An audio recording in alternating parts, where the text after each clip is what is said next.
Muito bem, então vou começar a aula de hoje fazendo um pouco de retomada de conteúdo, e especialmente em genética, no que diz respeito às questões, as duas questões da prova, que eu senti aí que alguns demonstraram bastante dificuldade. Então, em primeiro lugar, eu queria colocar assim, um pouquinho que genética, dificilmente a gente consegue responder uma questão escrevendo um texto, certo? Bom, se ainda é um conteúdo inicial, como é o caso de vocês, ainda é possível, né, conseguir responder utilizando essa estratégia. Mas vai chegar uma hora que as palavras elas não ajudam a mostrar, né, como é que eu estou pensando.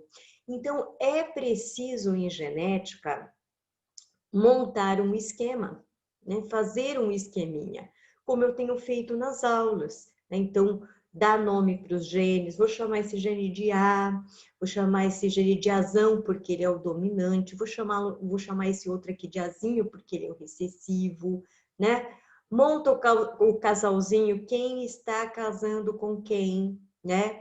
Coloca lá a descendência, foi homem, foi mulher, quantos filhos, qual a porcentagem de cada um.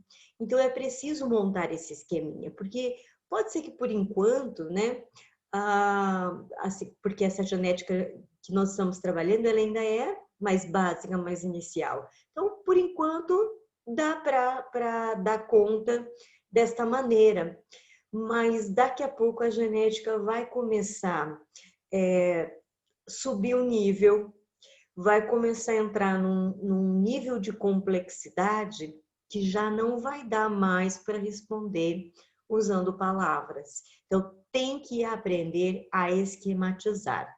Então, vou começar a aula de hoje fazendo com vocês as duas questões de genética da prova, né, que foram as que tiveram maior índice de erro, mas também uma das questões de propriedades do DNA, né? Não foi uma questão que teve grande índice de erro, mas gerou uma certa dúvida, especialmente com o Igor, que colocou comentário lá na prova, tá bom? Então, vamos lá, vamos dar uma olhadinha nessas questões.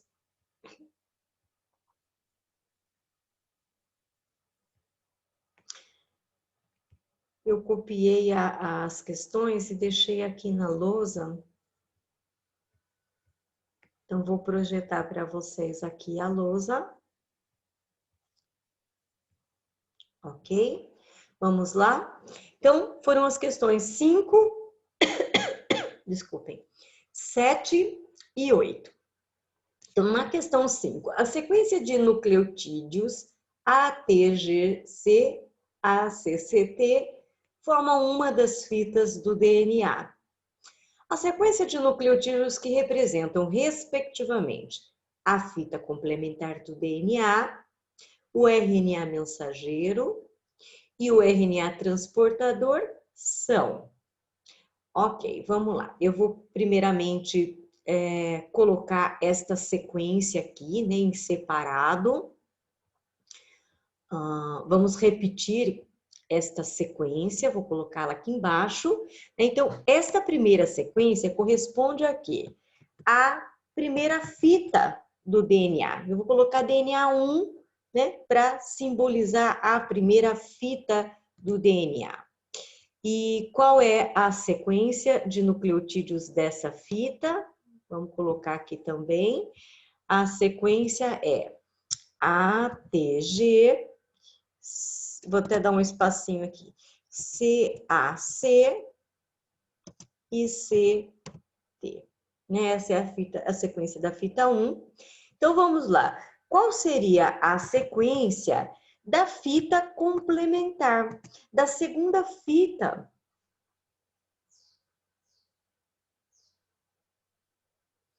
Deu uma instabilizada aqui, né? Então, qual seria a sequência complementar, a segunda fita do DNA, né, que complementa esta primeira sequência? Então, se eu tenho A, eu tenho para complementar o T. T pareia com A e G com C. Então, essa seria o primeiro códon, né? O primeiro grupinho de 3 letras. Se eu tenho C, seria G. Se eu tenho A, T. E se fosse C, seria G. Então, esse é o segundo códon. E aqui, para finalizar, eu teria G, A, né? Lembrando que, como estou falando de DNA, então o DNA tem a base T, que é timina. Ok? Muito bem. Agora nós vamos para o RNA mensageiro. Bom, o enunciado da questão não deixou assim claro se o RNA mensageiro copiou a primeira ou a segunda fita do DNA. Tem diferença? Tem diferença. Mas se você vai aí nas possibilidades, nas alternativas, você já percebe que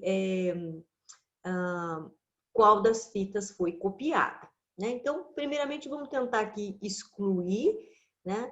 Então, TAC, né? Tem que começar com TAC. Então, seria ou a letra... Nossa, gente, o que aconteceu aqui?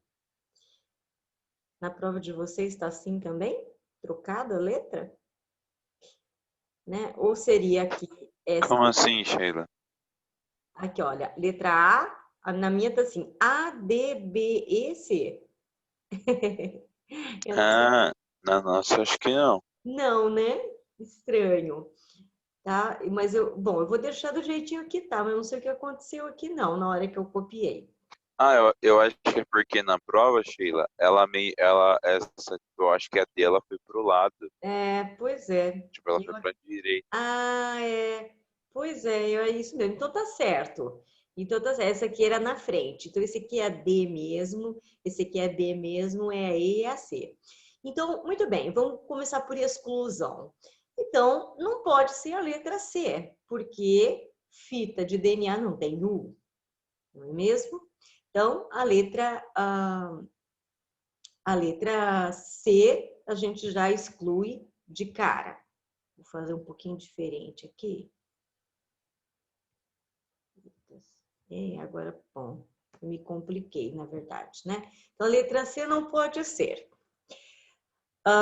Ou é a letra D, que começa com TAC, ou a letra E, que é TAC.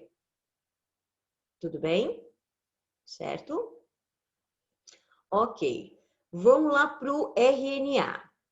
O RNA teria que ser... Vamos lá. Vai copiar uma das fitas. Ele teria que ser, se ele copiasse a primeira fita, ele teria que ser o quê? UAC. Aqui já não daria certo.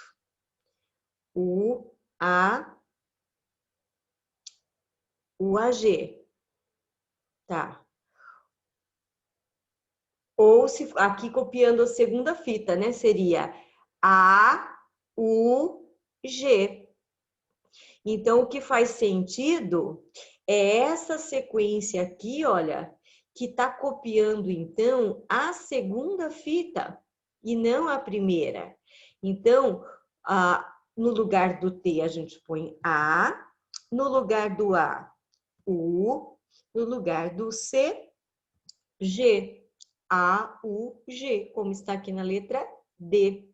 Então, já deu para perceber que é a segunda fita que ele está copiando. Lembra? Nós ficamos com as alternativas ou com a D ou com a E. Então, já deu para perceber aqui que a E não pode ser, né? Porque mesmo que ele copiasse a primeira fita, né? Em lugar de A eu ponho U, no lugar de T eu tenho que pôr A e não outro U. Então, eu já excluí a letra E, já fiquei com a letra D, tá certo? Então, vamos lá. Onde tem C, onde tem G, eu ponho C. Onde tem T, eu ponho A. E onde tem G, eu ponho C.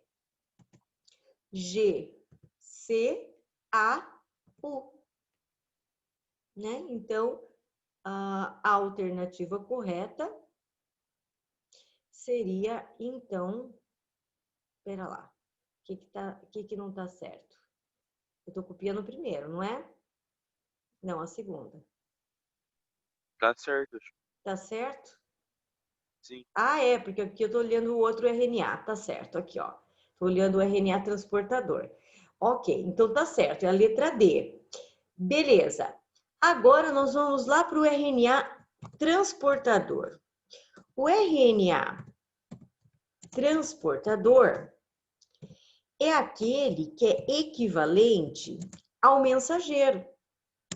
Então, onde tem A é U, onde tem U é A, G, C, onde tem C fica G, onde tem A fica U, C, G. E aqui, G, A, certo? Assim como está aqui na letra D. Portanto, a resposta correta é a letra D. Tudo bem? Então, aqui, alguns erraram, alguns se confundiram, né? Eu percebi que a dúvida maior foi esta. Na hora de fazer o RNA mensageiro, vou copiar a primeira ou a segunda fita? Mas você consegue deduzir qual das duas fitas será copiada, indo aqui nas alternativas e fazendo a exclusão. Beleza, então, questão 5 resolvida. Vamos lá para as questões de genética, são as que deram mais dor de cabeça, né? Vamos lá, então. Um homem de pele com pigmentação normal e olhos castanhos. Bom, primeira coisa que é preciso perceber que há aqui envolvida duas características, tá? Então, pigmentação normal é uma delas. Aliás, pigmentação da pele, né, é uma das características. Cor dos olhos é outra. Tudo bem? Então, para uma característica, eu tenho que chamá-la de A e a outra de B. Alguns chamaram tudo de uma letra só, mas ainda assim conseguiram resolver certinho, então eu considerei sem problemas. Mas o ideal é que você, para cada característica, você determine uma letra. Então, vamos supor se ele colocasse mais uma característica aqui. Ah, o homem é destro. Então, você diz que essa característica, né, esse gene é o C. Né? Você pode seguir a ordem do alfabeto, A, B, C, ou você pode escolher a letra que você quiser, mas para características diferentes, letras diferentes. Problema. Ele não está me dizendo quem é a característica dominante ou recessiva. Então, isso eu que vou ter que deduzir, né? E nós já aprendemos como é que se faz isso. Este homem, ele vai se casar com uma mulher de fenótipo igual ao seu, quer dizer que ela também tem pele normal e olhos castanhos, concordam? Sabendo-se que o casal já teve um filho, albino e de olhos azuis. Caramba! O pai é normal, a mãe é normal, o filho é albino. O que a gente deduz? O que a gente aprendeu? Que nesses casos, eu determino que o albinismo é o caráter recessivo, não é? E que, portanto, os pais precisam ser dominantes. Então, ter pele normal é o caráter dominante. Então, normal, vou chamar de azão, alguma coisa, porque pode ser azão, azão, ou azão, azinho, tá? Então, já determinei que o pai e a mãe, né, têm pele normal e pele normal é caráter dominante. Mas, Sheila, como é que é possível se o pai é... Ai, nossa, eu tô colocando dois pais, né? Aqui deveria ser um círculo, para ser a mulher. Bom, se o pai é normal e se a mãe é normal, como é que nasce uma criança albina? Só se o pai e a mãe forem heterozigotos. Ah, tá. Então já determinei que o pai e a mãe são heterozigotos. Tá bom? Vou deixar aqui as possibilidades, né? Sempre e nesse tipo de cruzamento são 4. Então, vou deixar aqui. Ok. Vou mudar aqui de cor a minha caneta. Tá, mas isso é lá para essa característica. Vamos falar da outra, né? Vamos falar de cor de olho? Bom, o homem tem olho castanho e a mulher também. E me vai nascer uma criança de olho azul? Como assim? Significa que o olho azul é caráter recessivo. Vamos chamar de B, né? Já que é outra característica, vamos chamar de B. Ah, é? Então quer dizer que olho castanho é caráter dominante, é Bzão alguma coisa. Bzão, Bzão ou Bzão, Bzinho. Mas mais uma vez, eu tenho um casal. O homem tem olhos castanhos. A mulher também. Como é que me nasce uma criança de olhos azuis? Só se os pais forem heterozigotos, né? Porque aí combinou o bezinho do pai com o bezinho da mãe, nasceu a criança bezinho, bezinho, olho azul. Perfeito. Então tá aqui, ó. Tá vendo, gente? Isso é esquematizar. Demonstre o raciocínio. Evite palavras. Elas não ajudam nessa hora. Ainda que, como eu disse, né? Vocês ainda estão no começo. Então, ainda dá para usar palavras. Mas é mais difícil, é mais fácil de errar. Então, faz esquema. Aí você não erra. E quando você chegar no nível da genética mais complexa, você vai conseguir dar conta se você domina fazer esquema. Se você não domina fazer esquema, vai ficar impossível. Tá? Então, adote o esquema, faz do jeito que a apostila está ensinando, faz do jeito que eu estou ensinando, né? Que é o jeito melhor de se fazer, tá bom? Beleza, e o que então já determinamos os genótipos do pai e da mãe, do pai e da mãe, tanto para uma característica quanto para a outra. Agora vamos à pergunta fundamental da questão, que é: qual a probabilidade de o próximo nascimento, se é um próximo, conta com todas as possibilidades, né? De nascer uma criança que seja menina, uma característica. Olho azul, segunda característica. Pele normal, terceira característica. Então, é menina e olho azul e pele normal. Tenho 3 características. Vou aplicar a regrinha do E, que é a multiplicação, né? Tem gente que na hora de escrever o texto explicando como é que entendeu, diz que é soma. Caramba! Eu fiquei pensando aqui, mas poxa vida, se é soma, por que deu esse resultado? Porque somando não dá isso, só se multiplicar. Ah, então a pessoa pensou multiplicação, fez multiplicação, mas na hora de usar palavras para responder, escreveu soma. Né? O Thales Nojaim está aqui? Não? Foi ele que fez isso. Escreveu soma, Não.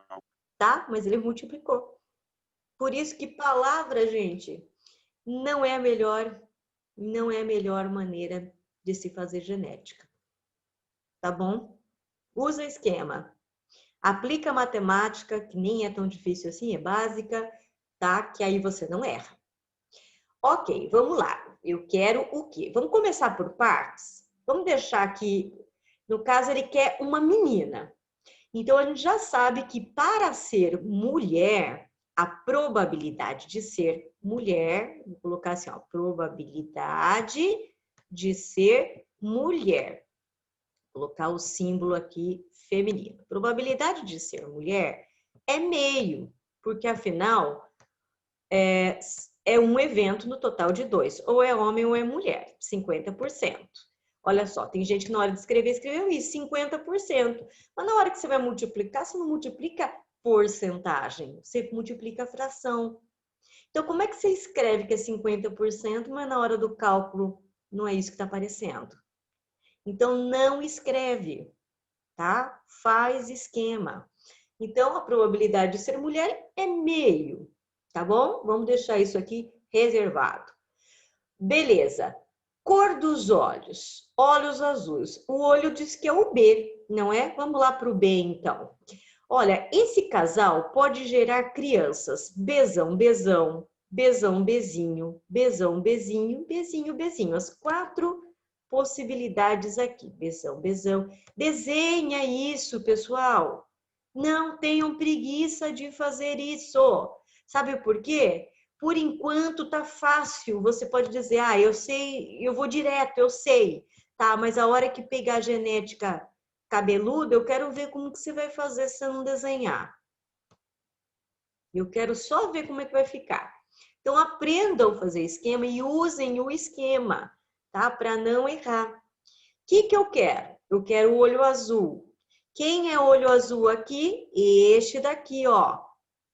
Então, é um evento no total de 4. Sabe por quê? Tem gente que escreve o texto e surge um quarto, a gente não sabe nem de onde veio, porque não fez esquema, não mostrou aí como é que chegou no 1/4.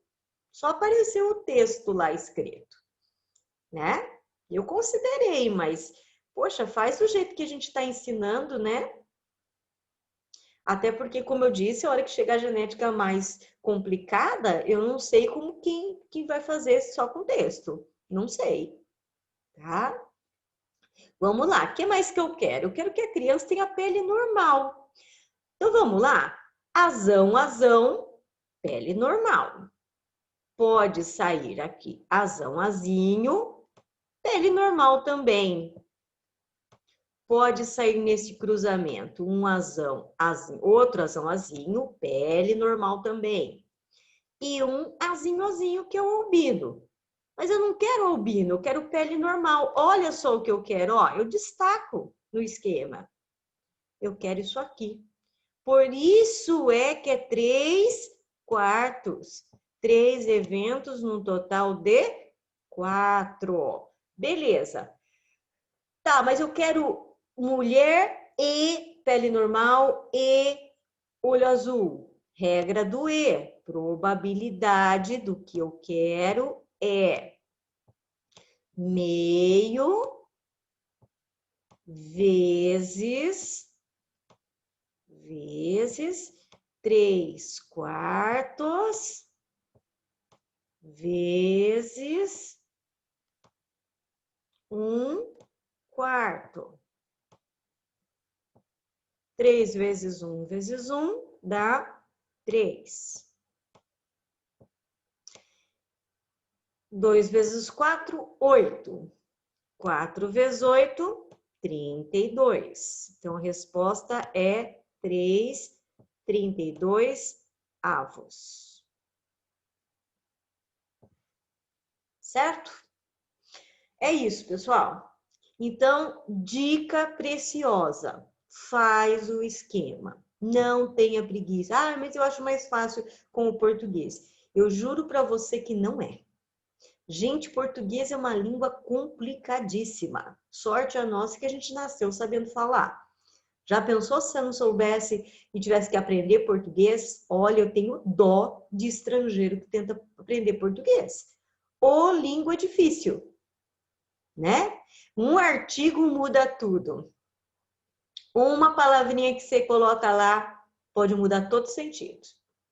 Então, cuidado com a escrita. Nessa hora da genética, ela não ajuda. Tá bom? Fica a minha dica aí. Vamos lá para a questão 8 da prova, que também é sobre probabilidade. Só que agora, veja bem, agora eu vou... A questão é aquele caso em que ele não determina a ordem dos eventos. Então, eu tenho que considerar todas as possibilidades. Ah, Sheila, mas pelo curto e pelo longo, a probabilidade é a mesma, tá? Pois é, a probabilidade é a mesma, mas o indivíduo não é o mesmo. Então, se é um curto, longo, longo, ou longo, curto, longo, ou qualquer outra combinação aí, é diferente. E você tem que considerar isso, né? Foi assim que eu ensinei na aula como é que a gente trabalha com eventos que são, então... Pera lá, estou fazendo uma coisa errada. Com eventos, né, que... Aí vou ter que apagar. Não, a lousa vai junto, bagunça tudo. Com eventos que a gente não sabe em que ordem que aconteceu. Não foi estipulada a ordem. Só foi dito assim, eu quero 3 descendentes, sendo 2 de pelo longo e 1 de pelo curto. Tá bom, mas quem veio primeiro, o curto ou o longo? Importa? Importa, mas ele não me disse. Então, eu vou ter que considerar todas as possibilidades. Eu usei 3, quer dizer, nem precisava aplicar a fórmula do fatorial, né? Peguei o exemplo mais basiquinho, mais simplesinho de todos os que eu trabalhei em aula. Então, vamos começar com o contexto primeiro. Temos aí uma certa espécie de coelho que pode ter o pelo curto ou o pelo longo, determinado respectivamente por um par de genes alelos autossômicos, segregação independente, beleza. Né? Mais uma vez, ele não diz muito quem é o dominante e quem é o recessivo, mas veja, ele vai dizer agora. Certo cruzamento entre um indivíduo de pelo longo homozigoto, Sheila, mas se ele fala pelo longo homozigoto, eu não sei se é o azinho ou se é o azão, né? Porque, veja bem, os dois são homozigotos. Pois é, mas veja só o que ele diz em seguida. Com outro de pelo curto heterozigoto. Gente, se o pelo curto é heterozigoto, como é que ele é azinho? Ou como é que ele é azão? Tem gente que já errou aqui, que colocou o pelo curto azão, ou azinho. E como é que é isso, se é heterozigoto? Então, aqui eu já tenho o quê? Se o pelo curto é heterozigoto, só tem um jeito de ser heterozigoto, olha, azinho. E o pelo longo, homozigoto, quem ele é? Ele é o azão? Olha, se ele fosse o azão, ele teria pelo curto, porque ele é azão. Isso significa que o pelo longo só pode ser azinho. Este é o homozigoto recessivo. Mais uma vez, se fosse o azão, que também é homozigoto, o fato de ter azão, esse coelho não teria pelo longo, ele teria pelo curto, porque basta um azão para ter pelo curto. Tá? Então, tem gente que já errou aqui, que não conseguiu nem enxergar o genótipo dos pais, né? Bom, vamos lá. Então, eu tenho esse cruzamento aqui. Eu tenho um indivíduo pelo longo, né? Aliás, curto, azinho, com um pelo longo, azinho. Eu quero saber, se o número de filhotes foi 3, qual a probabilidade de 2 deles serem de pelo longo e um deles de pelo curto? Primeiro, eu tenho que ver qual é a probabilidade de cada cor de pelo para esse casal. Então, ao cruzar um filhote, né, um coelho de pelo curto, azinho, com de pelo longo, azinho, o que é que dá na descendência? Ou dá azinho, ou dá azinho. Certo? Tô fazendo o quê? Combinação 2 a 2, um do pai e um da mãe. Azinho, ou azinho, ou azinho, ou azinho. Isso quer dizer que a chance de pelo curto é meio ou 2/4, que é a mesma coisa, né? Já estou simplificando aqui. E a chance de pelo longo é meio também. Mas é aquilo que eu falei, não é porque as probabilidades são iguais que os indivíduos vão ser iguais, né? Então, o que eu vou ter aqui? Eu posso ter a probabilidade que eu estou procurando, né? Eu quero 2 de pelo longo e 1 de pelo curto. Então, pode ser longo e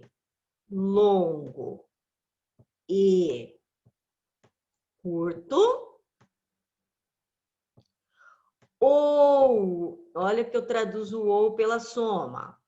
Longo e curto e longo, ou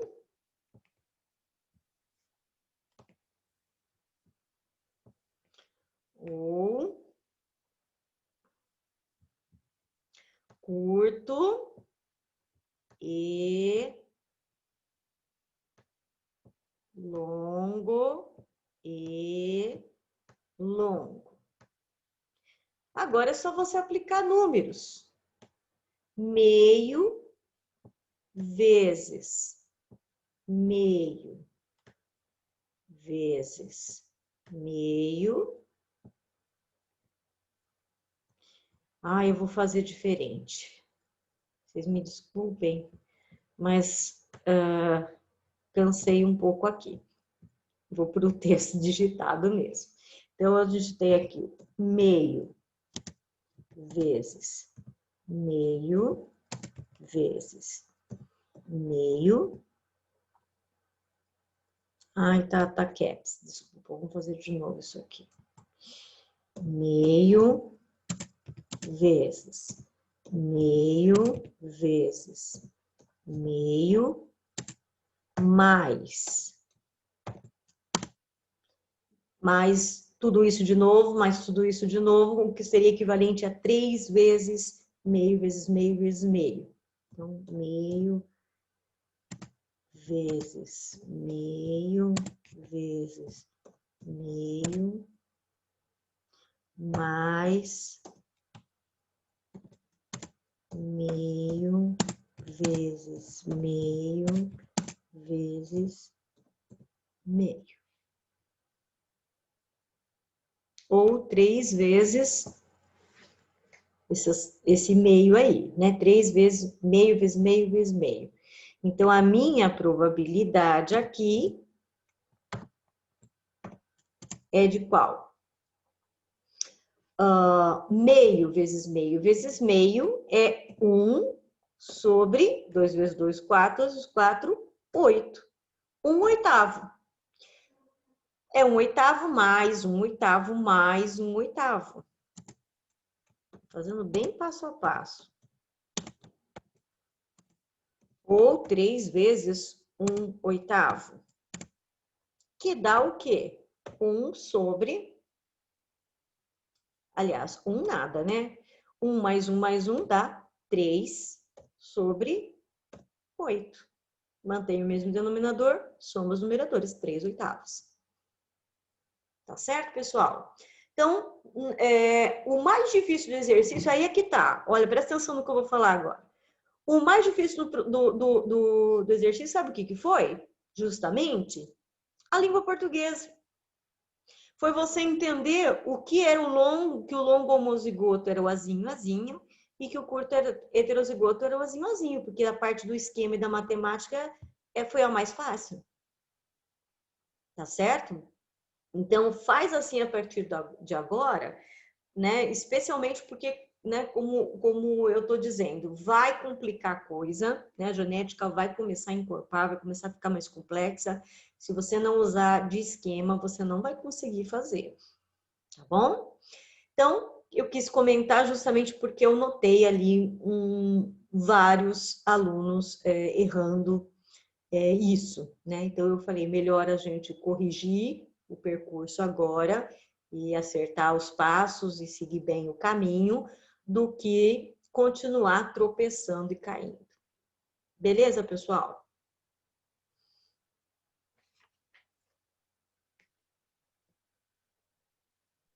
Beleza, Sheila. Ótimo. Então, vamos lá. Agora sim, aula de hoje. A aula de hoje eu vou começar com vocês a apostila 5, né? Como havia prometido. Na última aula nós finalizamos a 4. Os exercícios que faltaram eu deixei lá disponível no grupo de vocês o gabarito. E hoje eu vou começar a apostila 5. Geralmente eu sigo a sequência das frentes A, B, C, mas hoje eu vou optar por começar com a frente C, que é a frente mais fácil, ao meu ver, justamente porque eu sabia que eu ia demandar um tempo considerável discutindo essa parte da prova que me preocupou, tá? Então, falei, bom, não vou começar assim com a frente A, o assunto mais difícil, vamos começar com a frente C, que a gente vai para o conteúdo mais tranquilo, tá bom? Então, apostila 5. A frente C, ela vem trabalhando conosco a zoologia, tá certo? Só confirmar aqui na apostila de vocês qual seria a página para dizer. Eu acho que já acessei a apostila, pera lá. Aqui. Seria na página 44, mas ao que me parece, acho que são na página 44 devem ser os exercícios. Deve ser um pouco antes disso, tá? Mas está mais lá para o final da apostila, eu vou avançar aqui, a hora que aparecer a página eu digo para vocês. Mas é lá no filo dos anelídeos. Eu vou seguir aqui com o planeta Bio, tá bom? Então, filo dos anelídeos, eu gosto do planeta Bio porque ele sempre dá um panorama, né, um norte nessa parte introdutória, onde é que a gente está nessa história evolutiva que a gente tem conversado aqui, discutido nas aulas, né? Nós estamos agora aqui, ó, neste ponto. Vamos falar do filo dos anelídeos. Estamos estudando o reino animal. Já estudamos os poríferos e os quinidários, que são os dois primeiros filos mais simples. A partir do momento que apareceu o terceiro folheto, né, em que o animal passou a ser triblástico, né, que foi aqui no caso do filo dos plateumintes, todos os demais, então, são triblásticos também. Embora os plateumintes tenham o terceiro folheto, eles não têm a cavidade, então eles são acelonados. Os nematóides têm a cavidade, mas revestida uma única vez por mesoderme, então eles são pseudocelomados. E foi o grupo dos moluscos o primeiro a apresentar celoma, né? E então os anelídeos vão ter também celoma, essa cavidade duplamente revestida por mesoderme, ok? Então, hoje vamos falar de anelídeos, né? Este grupo aqui, este filo. Só lembrando que dentro do reino animal são 10 filos, então, poríferos, quinidários, plateumintes, nematóides, moluscos e anelídeos. Então, estamos no 6º filo. Nos faltam 4 filos, né? Embora os últimos aí, né? Nós vamos estudá-los só o ano que vem, porque tem muito chão ainda a percorrer aqui com os invertebrados, tá bom? Então, filo dos anelídeos, esse é o assunto da aula de hoje. Quem são os anelídeos? Então, dentro deste grupo, nós temos aqui a minhoca, nós temos a sanguessuga, relativamente conhecida, né, pelo fato de ser um parasita de superfície, um ectoparasita. E temos aqui, bem menos conhecido, os poliquetos, tá certo? Por que os poliquetos são menos conhecidos? Porque alguns deles vivem enterrados na areia da praia em grande profundidade. Então, dificilmente você vai ver um poliqueto, né? Você tem que cavar e cavar muito.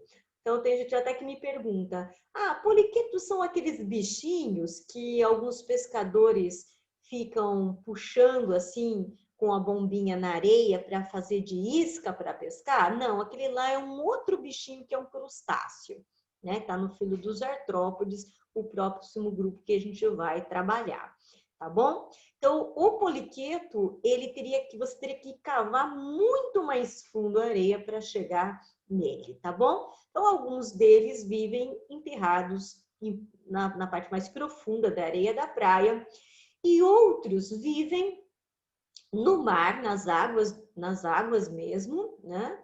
Na água salgada. E estes que vivem em água salgada, eles têm um esqueleto ao seu redor e o corpo deles fica todo escondido dentro desse esqueleto. Vamos ver, eu acredito que aqui, olha aqui, tem uma imagem bonita deles, né? Eu acho esses bichos bonitos. A imagem não diz muita coisa, mas eles têm bioluminescência. Então, eu brinco que eles têm cor de caneta marca-texto. Então, alguns são rosa fluorescente, verde fluorescente, amarelo fluorescente.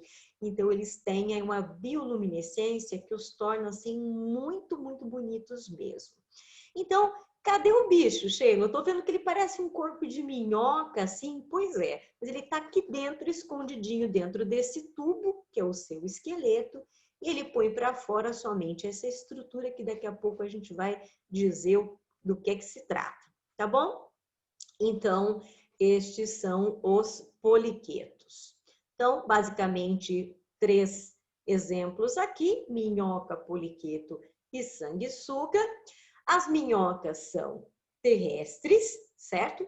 Embora vivam em ambiente terrestre, esse ambiente terrestre precisa ser úmido. Nós vamos ver que isso vai ter relação direta com a respiração dos anelídeos, tá bom? Então, os anelídeos, alguns anelídeos têm sistema respiratório, né? Mas a minhoca, por exemplo, não tem. Então, ela respira pela pele, respiração cutânea.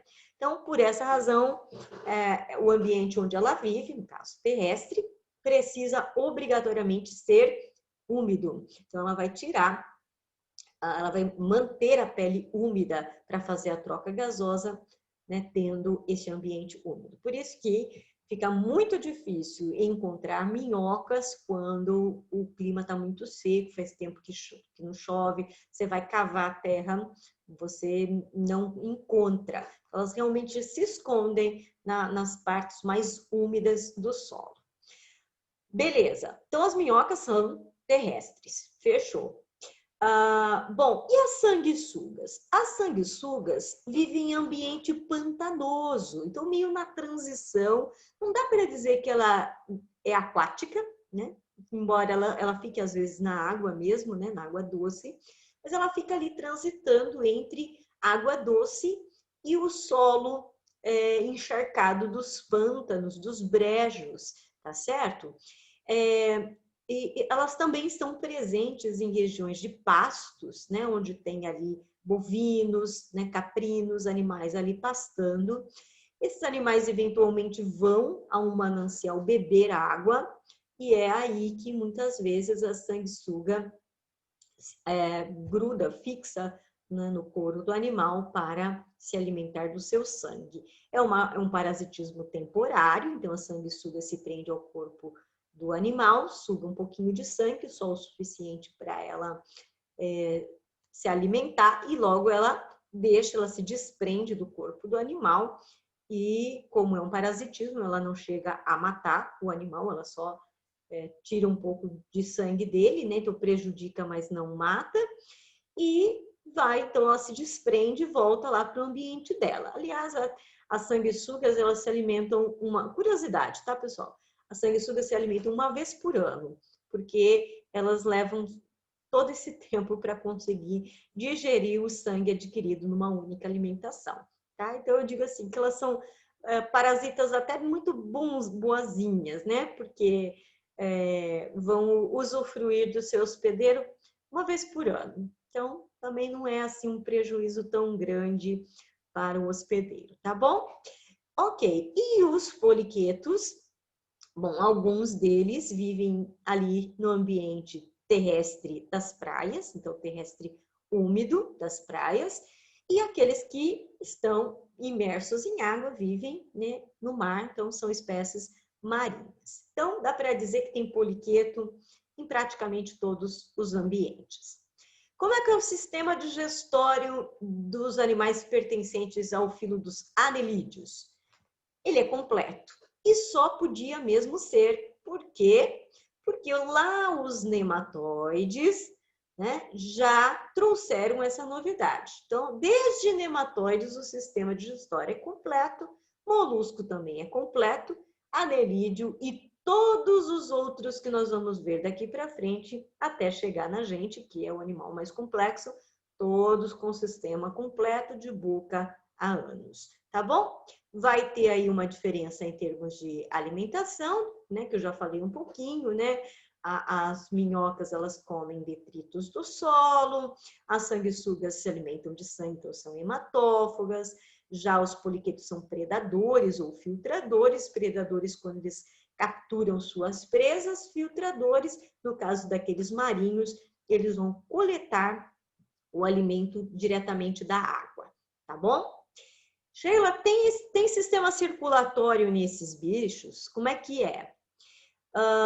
Tem sim, tá bom? Tem, até porque os moluscos foram os primeiros a apresentar sistema circulatório. E junto com o circulatório veio também o respiratório, não é? Então, o sistema circulatório dos anelídeos é do tipo fechado. Tá? Então, lembra que eu discuti essa questão do aberto e do fechado? Sim ou não? Vocês se lembram disso? Vou voltar aqui na apostila 4, dar uma olhadinha. Sim, Lá no finalzinho da apostila 4, filo dos moluscos, eu expliquei direitinho, né? Porque foi o primeiro grupo que trouxe a novidade. Tem sistema circulatório, né? Então, primeiro grupo AT, vamos ver um pouquinho como é que ele é. Legal, tem sistema circulatório. Aberto ou fechado? Como é que é essa história do aberto e fechado? Se é aberto, o sangue sai do vaso, então ele perde pressão. Então ele circula mais devagar. Isso, ele vai mais devagar. Isso, isso se reflete no próprio comportamento do animal, que tem menos oxigênio, então ele acaba sendo mais lento. Mas não é o caso dos anelídeos. Por quê? Porque o sistema circulatório deles é fechado. Caramba, Sheila, que legal. Então, no filo dos moluscos, o filo dos moluscos é o primeiro a trazer esse sistema. Mas na sua maioria, os animais têm um sistema, digamos, simples, né? A maioria é aberto. Só lá os cefalópodes, como o polvo e a lula, que ele é fechado. Aí me vem os anelídeos, traz o sistema circulatório todo fechado. Portanto, ele será fechado daqui de anelídeos para frente até chegar na gente. Como é que é o nosso sistema circulatório? Fechado, o sangue não sai do vaso, tem mais pressão, legal, muito bem. No entanto, apesar do sistema circulatório dos anelídeos ser fechado, o anelídeo ele não tem propriamente um coração, né? O molusco, sim, o molusco tem coração que bombeia o sangue. O anelídeo não tem exatamente um coração, né? O que ele tem são porções do vaso dilatadas que se contraem, que funcionam como coração. Então, daqui a pouco a gente vai ver como é que é esse esquema para entender melhor. E quanto ao sistema respiratório? Tem sim, porque afinal os moluscos foram os primeiros animais a trazer essa novidade, então ela veio para ficar, tá certo? Então, excetuando as minhocas, que têm respiração apenas pela pele, os demais têm sistema respiratório. E de que tipo que ele é, Sheila?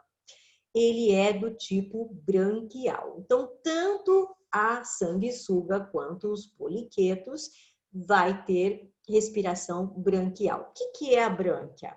A brânquia é um órgão de respiração que adquire o oxigênio diretamente da água. Se adquirisse do ar, poderia ser, por exemplo, pulmões, certo? Mas aqui, adquirir diretamente da água, a gente chama de brânquias, perfeito? Então, poliquetos e sanguessugas respiram por brânquias, anelídeos apenas pela pele, respiração cutânea. Tem sistema excretor? Tem, e é do tipo nefrídeo ou metanefrídeo. Ou seja, o mesmo sistema excretor que os molúsculos. Aí a gente lembra da musiquinha que a gente vem cantando aí, né? Quando eu dei aula de moluscos, eu cantei novamente para vocês. Então, os plateumintes, né? Planária, se não me engano, sua excreção é por célula flama. Toda lombriga, túbulos em H. Olha lá, os nematóides é túbulos em H. Moluscos e anelídeos, nefrídeos para excretar. Ah, tá. Moluscos e anelídeos excretam pelo mesmo sistema. E qual é ele? A música nos ajuda a lembrar. Nefrídeos, tá? Esse é o sistema excretor dos anelídeos. Lembrando que, quando a gente fala de sistema excretor, eu estou falando de quê? De urina.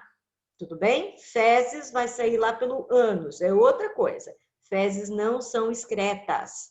Excreta, estou falando de urina. Ok?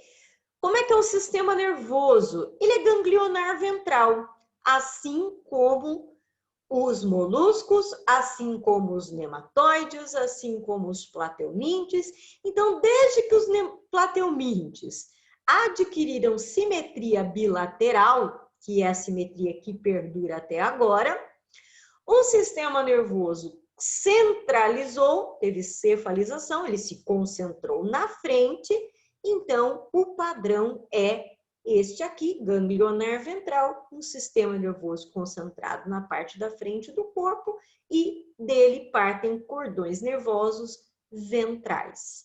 Como todo invertebrado, o cordão nervoso é ventral. Isso só vai mudar depois nos vertebrados, que é dorsal, vai estar nas costas, equivale à nossa medula espinhal. Pessoal, tá dando para perceber? Eu quero que vocês percebam primeiro duas coisas. Primeiro, eu imagino que a maior parte do que eu estou falando aqui não é novidade para vocês. Tô certo ou tô errado? Tá de boa, na verdade. Por quê? Porque vocês já viram isso no fundamental. Então, vamos colocar aí, ó. 70% do que eu estou falando é revisão do fundamental.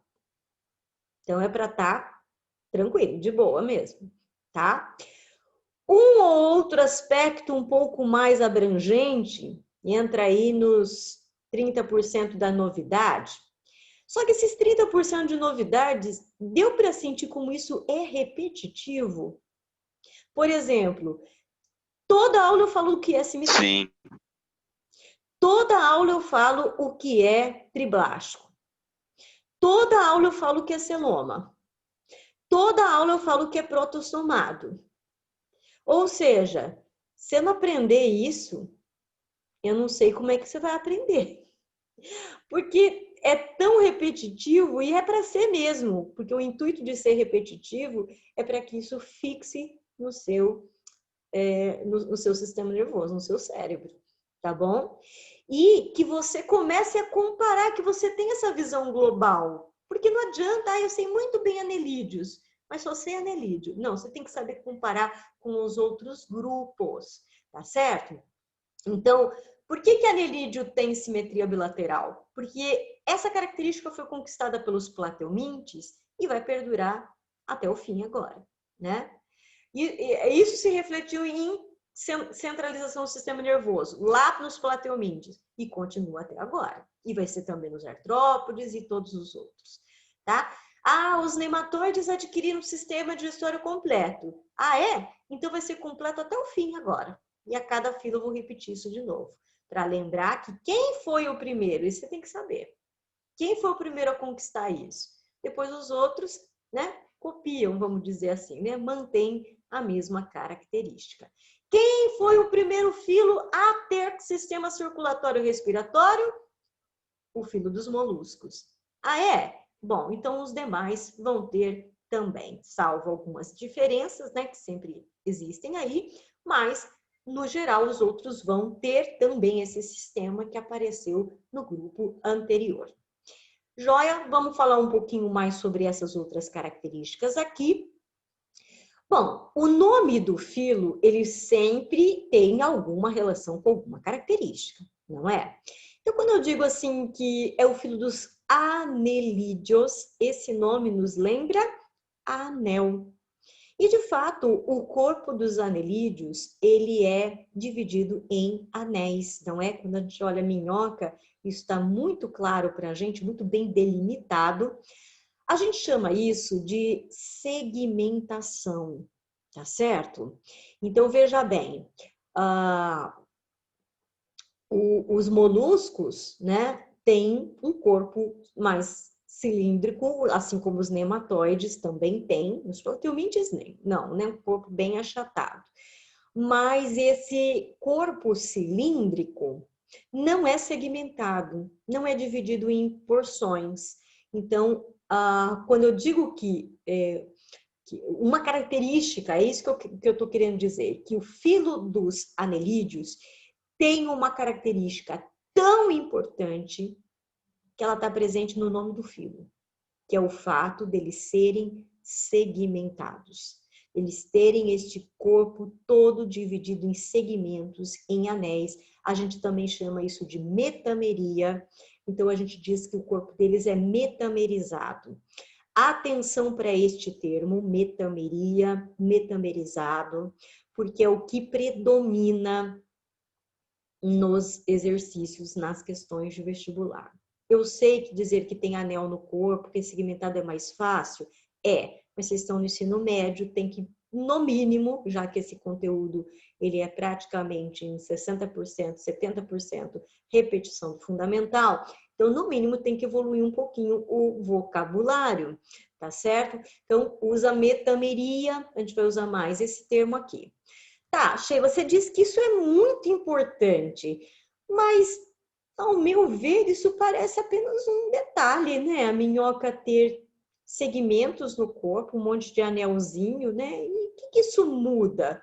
Que importância é essa? Onde você está querendo chegar? Pessoal, de fato, né? Essa metamerização, ela não significa grande coisa aqui neste filo. Mas a repercussão dela vai se dar nos próximos filos. Por quê? Porque a segmentação do corpo foi o pontapé inicial para a especialização das partes do corpo. Escreve isso que eu estou falando. Não tem na apostila e é importante e eu vou cobrar, porque os vestibulares cobram isso daí. Tá bom? Escreve aí.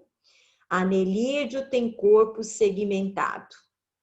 Ter corpo segmentado é o primeiro passo evolutivo para especializar as partes do corpo. Sheila, onde é que você está querendo chegar? Eu estou querendo chegar no seguinte: lá nos artrópodes, um grupo de anéis vai se fundir e dilatar, formar cabeça. Um grupo de anéis vai se fundir, expandir, formar o tórax. Outro grupo de anéis vai continuar segmentado e vai dar origem ao abdômen. Cabeça, sede do sistema nervoso sensorial. Tórax tem alguns órgãos, mas principalmente membros locomotores. Abdômen, órgãos, reprodução. Tá me entendendo? Tá me entendendo que para o anelídeo, a metamerização não repercute em nada. Simplesmente ele é segmentado, passa como um pequeno detalhe aí. Mas, na verdade, não é. O primeiro passo que a evolução deu para futuramente, nos próximos grupos, começar a especializar as partes do corpo. Não sei se você já se deu conta, né? Mas quando nós, seres humanos, somos apenas um embriãozinho, tá? Primeiro a gente começa com uma célula, depois com um montão de células, mas chega um momento do nosso desenvolvimento, tá? Não sei se você já percebeu isso, que a gente parece uma minhoca. Nosso corpo é cilíndrico, alongado e todo segmentado. E aí o que começa a acontecer? Alguns desses anéis se juntam, expandem e formam uma porção dilatada que vai formar sua cabeça. Outros se juntam, né, expandem e começam a dar origem ao seu tórax, de onde começa a partir os braços, as pernas. E outros formam o teu abdômen, local onde principalmente se concentram os órgãos. Beleza, pessoal? Então, olha, eu tô demorando neste ponto, tá? Sheila, seria tão mais fácil se você falasse assim, anelídeo tem anel, ponto final, vamos embora para frente. Pois é, mas eu não quero que você decore, até porque ninguém vai cobrar nada decorado, e sim raciocinado, pensado. Então, qual é a importância de ter um corpo segmentado? Porque esse foi o primeiro passo que a evolução deu para futuramente, nos próximos grupos, especializar as partes do corpo. Anota isso daí que é importante, tá bom? Agora você vai anotar outra coisa que eu vou falar, que também a apostila fala, mas fala assim de forma mais superficial, mas na verdade, pessoal, são os dois pontos mais importantes da aula de hoje. Você saber que o anelídeo tem metameria, e qual a repercussão disso futuramente. E o segundo aspecto que eu vou falar agora, eu quero que você anote aí também, porque eu vou cobrar, são os dois pontos fundamentais cobrados dentro de anelídeos. Bom, os anelídeos são animais que têm cerdas no corpo. Sheila, o que é que são cerdas? Cerdas são como que pelos mais rígidos, né?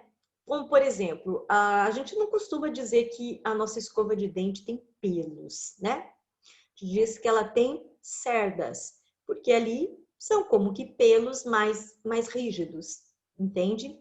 Então, cerdas são, vamos dizer assim, entre aspas, pelos mais rígidos. Os anelídeos têm cerdas no corpo. Nossa, Sheila, mas não dá para perceber assim. Olha, alguns talvez não, né? Como, por exemplo, as minhocas, porque elas têm poucas cerdas. E o muco que as envolve, que mantém o corpo hidratado, favorecendo a respiração cutânea, também dificulta você visualizar, você perceber essas cerdas, tá? Mas minhoca tem cerdas no corpo. E os poliquetos, e agora a gente entende de onde vem esse nome, mas por que deram o nome para esse bicho de poliqueto? Sabe por quê? Porque poli quer dizer muitas e queto quer dizer cerdas. Então, traduzindo ao pé da letra, o nome poliquetos quer dizer muitas cerdas, tá? Dá para anotar mais ou menos aqui que ele parece assim meio peludo, né? Pois é, são as cerdas que estão ao redor do corpo, nessa imagem um pouquinho mais aproximada dá para observar melhor, tá? E aqui, gente, isso aqui é um tufo de cerdas, tá bom? Então, nos poliquetos tubícolas, são aqueles que vivem dentro de tubo, o corpo deles fica escondidinho aqui dentro, tá? Eles têm um tufo de cerdas que eles põem para fora, eles abrem como se fosse um leque, né? Daqui a pouco eles fecham e recolhem como tá aqui. Cadê o leque desses daqui, Sheila? Guardou aqui dentro, tá bom? Daí, de repente, eles põem isso para fora e abrem feito num leque. Por isso que eu falei que é bonito. É bonito de ver acontecer. Se você tiver curiosidade, vai lá no YouTube, procure algum vídeo disso, você vai ver que lindo que é. A bioluminescência, eles abrem esses leques brilhantes aqui. Sheila, mas aqui está escrito brânquia, aqui não está escrito cerdas. Pois é, essas cerdas vão atuar como brânquias, né? Por quê? Porque eles colocam para fora do corpo. Primeiro, Elas filtram a água? filtram a água, tirando dela o oxigênio. Então, por isso que eu vou chamar a cerda de brânquia, porque ela vai atuar como brânquia. Não é que ela é uma brânquia.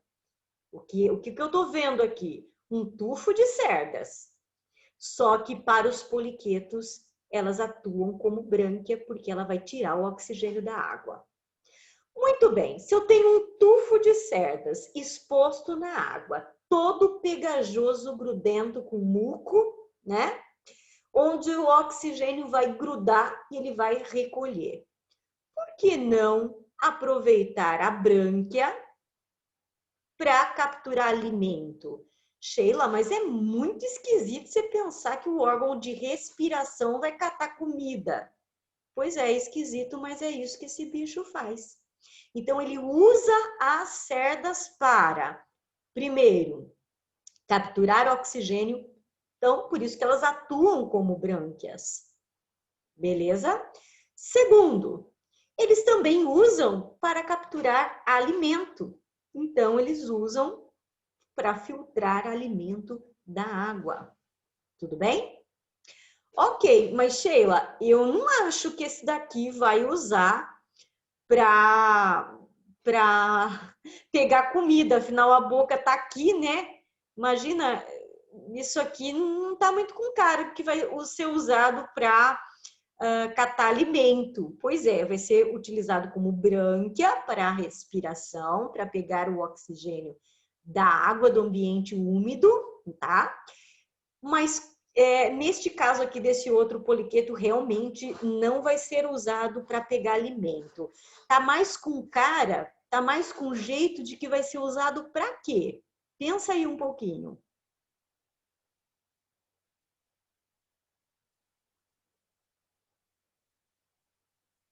Para que você acha que esse monte de cerdas aqui em volta do corpo vai ser usado? Para se locomover? Ah, lógico, né? Para pegar alimento não vai porque a boca está muito longe. É. Bom, beleza. Mas e se eu usasse isso como se fosse perna, hein? Poxa, que legal! Olha só, veja bem, plateuminte, nematóide, algum desses aí tinha perna? Não tinha. Ah, Sheila, o molusco tem pé. Tá certo, o molusco tem pé, mas é um pé esparramado que só se arrasta. A sorte do molusco, sabe qual que é? Que o pé dele secreta muco, então ele escorrega. Porque senão ia ficar difícil ele andar, viu? Por causa do atrito. Entende? A sorte do molusco é que ele se arrasta no próprio muco. Agora pensa bem. Agora eu vou falar um pouco de física, tá? Que você... Imagina se você tem uma perna, não é? Você afasta o teu corpo do chão. Então, o que é que toca o chão? Apenas a ponta dessa perna. No caso, o seu pé. Então, você tem menos superfície de contato com o chão. Então, você tem menos atrito. Então, você perde menos energia na locomoção. Ou seja, você se locomove melhor. Vocês estão me entendendo? Eu quero que vocês percebam como é que a evolução está agindo aqui, melhorando esse animal em termos de locomoção, tá? Uma coisa é você se arrastar. Você encosta o corpo no chão e dá um atrito danado. Sorte dos moluscos, como eu falei, que eles têm um muco para escorregar, né? Ou como alguns que estão na água e aí reduz o atrito. Mas quem está no solo, tipo caramujo, caracol, a lesma, né? Difícil mesmo. Agora, se você tem uma cerda que funciona como se fosse uma perna, não ajuda? Aqui não é exatamente uma perna, tá? Que eu costumo brincar, tá mais para uma muleta do que uma perna. Sabe por quê? Porque a cerda, ela é uma estrutura rígida, né? Então, ela é dura, ela é fixa, né? Então, o que que o animal vai fazer? Ela vai tocar o chão e vai empurrar, dar apoio, né? Pensando que o corpo do animal, a cerda, ele vai tocar com as cerdas o chão e empurrar o corpo. Então, tá mais para muleta do que para perna, certo? Mas já é um ganho grande, não é? Já é um ganho maravilhoso, porque já não tenho mais que me arrastar diretamente no chão. Eu consigo me locomover melhor, já que eu tenho o apoio das minhas cerdas, que são como se fossem pernas, mas, como eu falei, tá mais para muleta do que para perna. Perna a perna mesmo, com todas as dobradiças articuladas, só no próximo filo dos artrópodes. Mas o primeiro passo já foi dado. Ou seja, onde eu quero chegar, eu falei que os 2 pontos mais importantes dessa aula. Anelídeo é segmentado, porque esse foi o primeiro passo na evolução para posteriormente especializar as partes do corpo. Maravilha. Segundo ponto, anelídeos têm cerdas no corpo. Por quê? Porque esse é o primeiro passo da evolução para se ter de verdade pernas, que vão favorecer absurdamente a locomoção. E quem se locomove melhor, se alimenta melhor, porque captura os seus alimentos, não é mesmo? Afinal, o animal não faz fotossíntese, não produz o próprio, tem que correr atrás. Segundo, quem se locomove melhor, evita ser predado. Então, ele se alimenta melhor e ele foge do predador.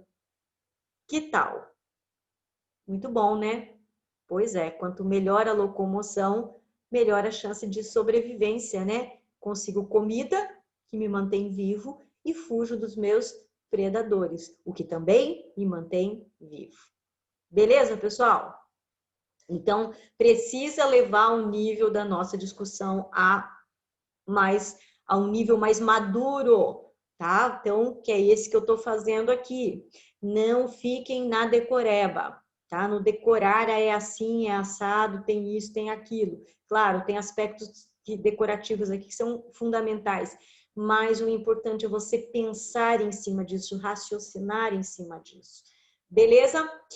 São celomados, quer dizer que eles têm aquela cavidade, né, duplamente revestida por mesoderme, onde os órgãos vão estar posicionados, já que eles são triblásticos, então eles são celomados, tá? Isso deixa os moluscos, são assim, eles repetem. Protostômios, por quê? Porque a boca foi formada no processo de desenvolvimento antes do ânus. Lembra que esse animal tem sistema digestório completo, ele tem a boca e o ânus, tá? Mas a boca formou primeiro e depois o ânus, mas os dois vieram da mesma estrutura que é o blastóporo. E a simetria bilateral que eu já falei. Muito bem. Vamos falar um pouco de classificação. E aí vai entrar melhor essa questão das cerdas que eu falei. As minhocas estão dentro da classe dos oligoquetas. Olha só, oligo quer dizer pouco. E quetos ou quetas, cerdas. Ah, tá. Então, o grupo das minhocas é o oligoquetas, quer dizer que são os que têm poucas cerdas. De fato, as minhocas têm cerdas, mas elas são muito menos numerosas do que os poliquetos. Olha aqui, tem uma ampliação, cerdas laterais, aquelas que auxiliam na locomoção, tudo bem? Lembra que para esse animal, a cerda aqui não vai ter papel respiratório, porque a respiração é pela pele. Já nos poliquetos, assim chamados porque poli quer dizer muitas e quetas cerdas, né? Eles apresentam muitas cerdas. Se ele é terrestre, como este bichinho aqui, essas cerdas serão utilizadas para locomoção, como fizemos aqui a nossa discussão. Se marinhos, né, essas cerdas não serão utilizadas para locomoção, até porque eles ficam fixos dentro de um tubo. Aí as cerdas passam a ser usadas para respiração e captura de alimento. Aqui no caso, além da locomoção, elas também servem para respiração, tá bom? Já as sanguessugas são chamadas hirudíneos, também são chamados de aquetas, porque o A na biologia sempre dá a ideia do não, da negativa. Então, aqueta é aquele que não tem cerda. Poxa vida, Sheila, que decepção! Você falou da cerda, você botou tanta ênfase na cerda e levou a cerda lá para cima. Ai, que bom que tem cerda, cerda que nem tipo perna que ajuda a andar, lá. E aí você vem me dizer que a sanguessuga não tem isso? Sabe por que que ela não tem? Porque ela resolveu fazer diferente. Ela substituiu as cerdas por duas ventosas. Uma ventosa na boca e uma ventosa no ânus. Então, a ventosa oral e a ventosa anal. E aí ela gruda na superfície com essas ventosas, tá? Então, melhor do que ficar apoiando em quase pernas, né, que são as cerdas. Ela faz assim, ó, eu vou me apoiar só em dois pontos. Eu grudo a minha boca e eu grudo o meu ânus. Vou dar um passo, desgruda a boca, estica, desgruda o ânus, puxa. Estica e puxa. Estica e puxa. A gente chama esse movimento de mede palmos, porque parece que a gente está medindo aqui, ó. 1 palmo, 2 palmos, 3 palmos. Esse é o movimento da sanguessuga, tá bom? Então ela resolveu fazer diferente, ela não tem cerdas, então ela usa a ventosa para fazer a locomoção. Sheila, por que eles são chamados de hirudíneos? Porque eles produzem uma substância chamada hirudina, que é anestésica. Afinal, eles são parasitas e eles, né, não querem ser percebidos pelos seus hospedeiros, porque, né, imagina só, vai grudar no corpo do hospedeiro, sugar o sangue, isso vai incomodar. E se incomodar, né, o hospedeiro vai tirar ele fora. Então é melhor que ele fique ali meio que imperceptível. Então a hirudina, ela é uma substância anestésica e foi utilizada na medicina original, né, mais antiga, também como anestésico. Não é um anestésico assim tão potente. Fora isso, as sanguessugas também têm substâncias, né, a hirudina, ela também tem propriedade anticoagulante. Ela desfaz coágulos de sangue. E não sei você, né, mas aqui em casa a gente usa bastante uma pomada cuja marca, né, cujo nome dela é Hirudoide, e ela tem esse nome porque ela é feita à base de hirudina, dessa substância tirada de sanguessuga. Para que serve essa pomada? Para tirar hematoma. Então, quando você bate, fica roxo o lugar, ou quando se faz cirurgia e fica aquela área extensa, né, muito roxa, você passa a hirudina no local, ela tira todos os coágulos, tá certo? Então, só para dizer que as sanguessugas, elas continuam contribuindo com a medicina atualmente, porque existem pomadas feitas da secreção delas, e isso ajuda a desfazer coágulos. Tudo bem? Ok. O que mais? Aqui um pouco sobre o aspecto geral do corpo, só mais para dizer que o corpo é cilíndrico, para dizer que tem celoma, olha a cavidade. Isso daqui é o nefrídeo, que é o órgão de excreção, tá bom? Aqui as cerdas, que vão ser utilizadas na locomoção. Então, só para te dar uma ideia geral. Muito bem, já falamos que o sistema digestório é completo de boca a ânus, mas em se tratando de minhoca, a minhoca vai ter aqui no seu sistema digestório algumas especializações, algumas coisinhas a mais. Então, aqui está a boca, esse trecho aqui, né? Vamos colorir, ó. Essa abertura aqui é a boca. Esse trecho vermelho que segue aqui corresponde à faringe, né? Que seria a sua garganta.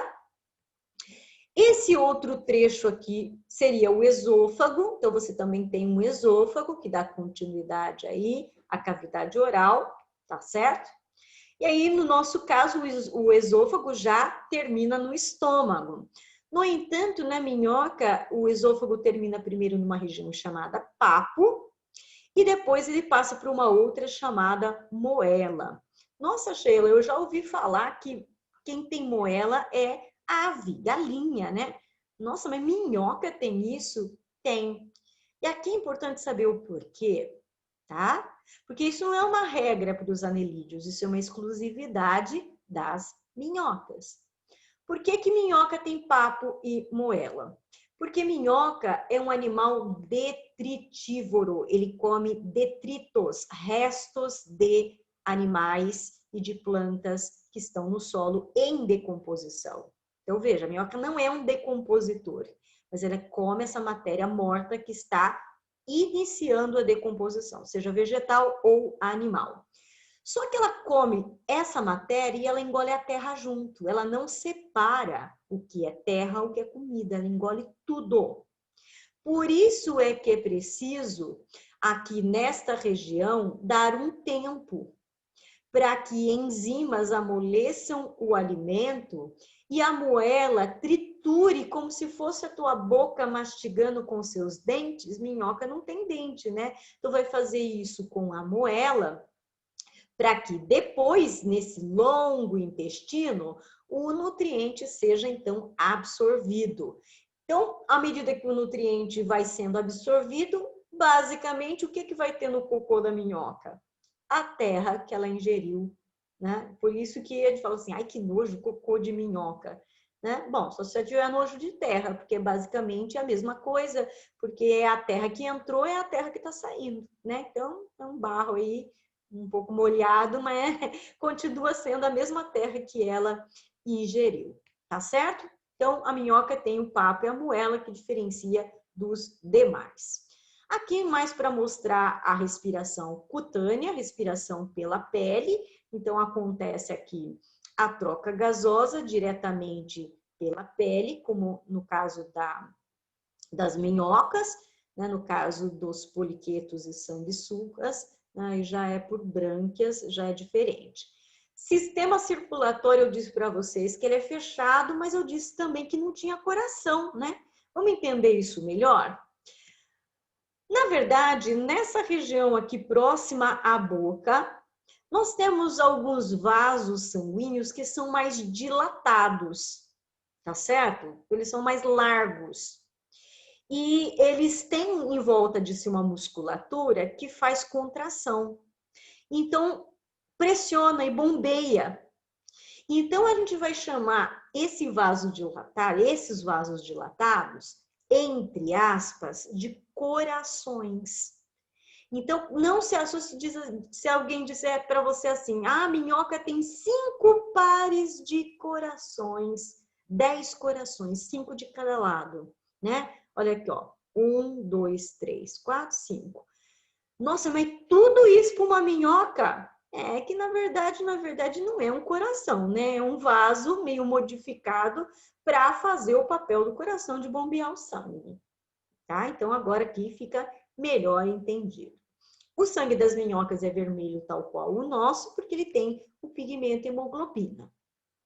Aqui mostrando o nefrídeo. O nefrídeo, ele tem essa parte mais abaulada, com cílios ao redor. Esses cílios se movem e coletam a urina. Essa urina passa por esse sistema tubular e ela, né, os possíveis nutrientes que tenham vindo aqui são devolvidos à corrente sanguínea e o que sai aqui do lado do corpo, nos poros na lateral do corpo, é a urina. Então, a cada anel do corpo de uma minhoca tem do lado direito e do lado esquerdo um poro excretor. Então, cada anel tem um par de poros excretores. Sheila, a minhoca mija para os lados? Exatamente. Sai nesse poro lateral aí. Bom, vocês já tiveram um pouquinho lá no ensino fundamental sobre fisiologia do sistema do corpo humano, não é verdade? Já tiveram um pouquinho. Quando a gente estuda o rim humano, não é verdade que o rim humano é formado por células chamadas néfrons? Lembram disso?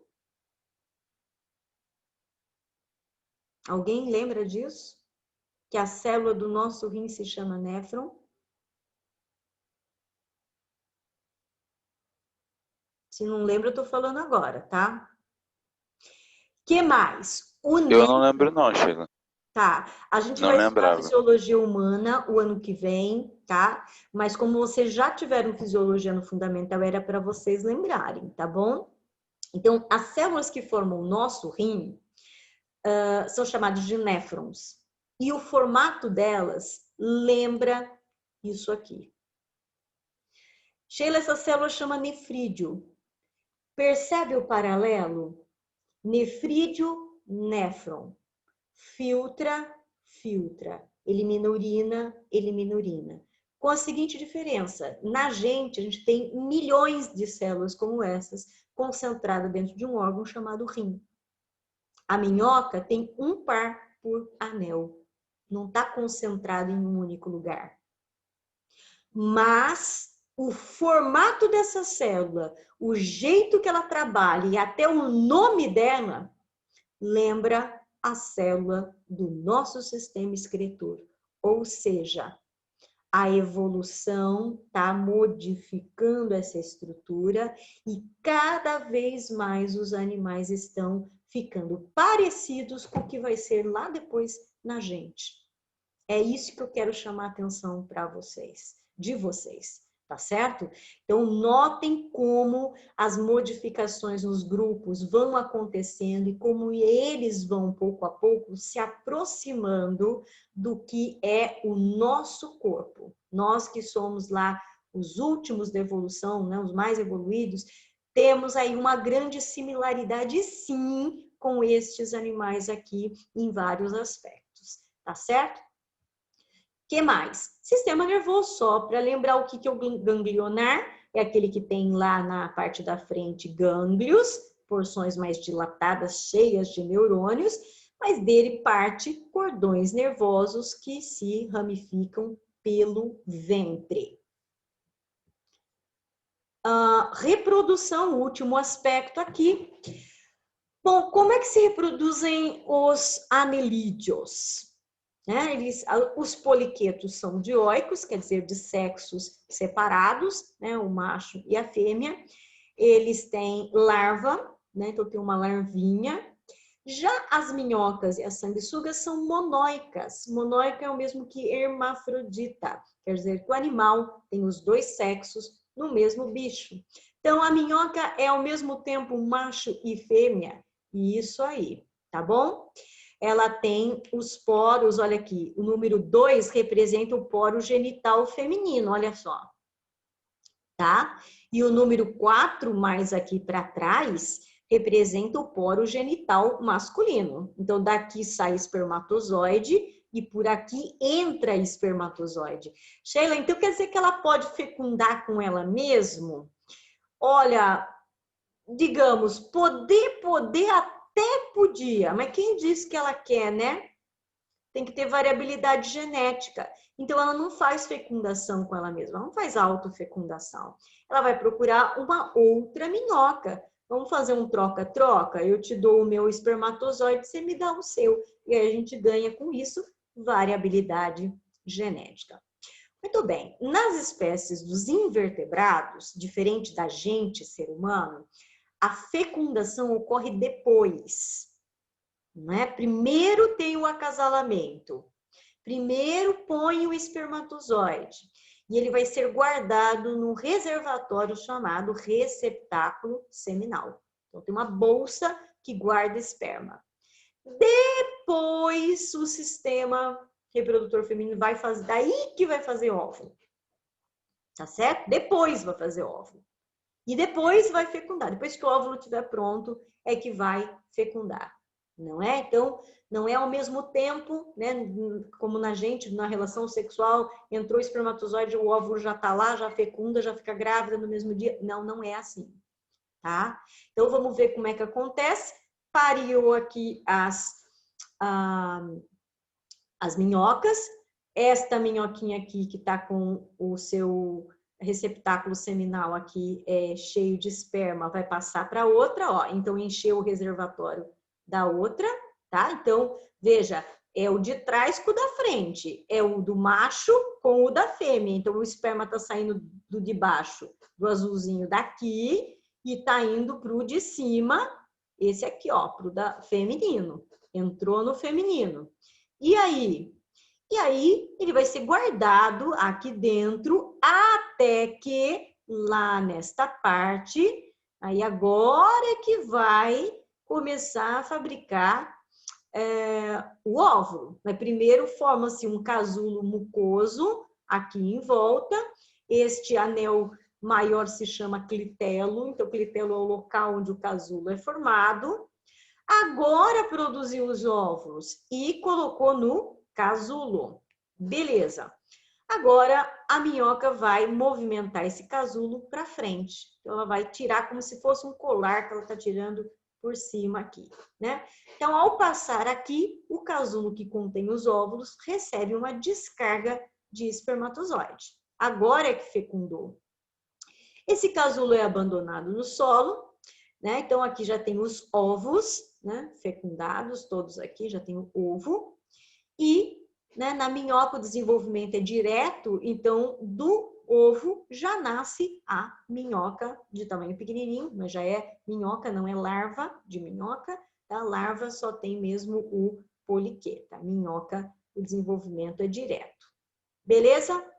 Aqui já falei da sanguessuga e o seu papel medicinal. O nome científico dela é Hirudo medicinalis, justamente por causa desse papel medicinal que ela tem, que eu já discuti com vocês. E aqui eu já mostrei um pouco dos poliquetas, né? Aqueles que usam as cerdas para locomoção e respiração, como se fossem brânquias, e estes que são fixos, então eles não vão usar as cerdas para locomoção, apenas para respiração, funcionam como brânquias, também para captura de alimento. Perfeito? Bom, meu tempo com vocês está bem curtinho agora, né? Mas todo o conteúdo de anelídeos já foi dado. Tem aí alguns exercícios de aula, deixa eu só ver se eu estou na apostila, na página certa. Se eu tiver... Não estou. Estou na física, acredita? Andei tanto que passei. Aí, agora eu consegui. Então, vou fazer aí pelo menos um primeiro exercício da apostila de vocês, tá? Então, sobre anelídeos, vamos... Ah, não, pera lá, é para frente. Então, aqui está o conteúdo, começa aqui na página 35, tá? Aqui ele já vai para o segundo assunto, artrópodes. É a próxima aula nossa dessa frente. Eu vou avançar aqui para os exercícios dessa aula. Ok, vamos lá. Primeiro exercício. O esquema a seguir mostra as principais relações evolutivas no filo dos anelídeos. Então, eu tenho 3 grupos de anelídeos. Ele não diz qualquer qual, ele quer saber quais são as classes. Quem é o oligoqueta, minhoca? Quem é o poliqueta? Quem é a sanguessuga ou hirudíneo? Então, ele quer que a gente determine de acordo com as características. Então, veja, ele colocou num cladograma. Então, veja, quanto mais para baixo, quer dizer, aquela característica que todos têm. Para cá, ó, 2 e 3, só esse indivíduo 1 que vai ter. Depois, no meio do caminho, aparecem as características 4 e 5, que 2 e 3 têm em comum. Só que 6, só o 2 tem, e 7 e 8, só o 3 tem. Então, tem que saber interpretar cladograma, coisa que a gente tem falado desde a primeira aula. Muito bem, cerdas numerosas. Olha, todos aqui inicialmente tinham cerdas.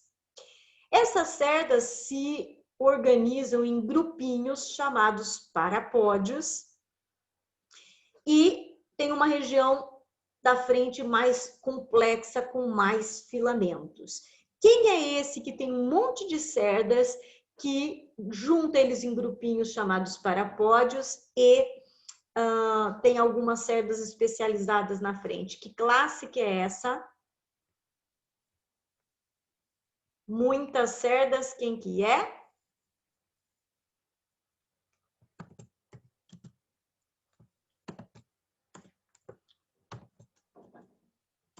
Pessoal? É o celome, não é? Não, eu quero saber a classe. É a classe dos poliquetas, é a classe dos oligoquetas ou é a classe dos hirudíneos? Olha aqui, quais as classes? tá? Então, qual é a classe que tem muitas cerdas?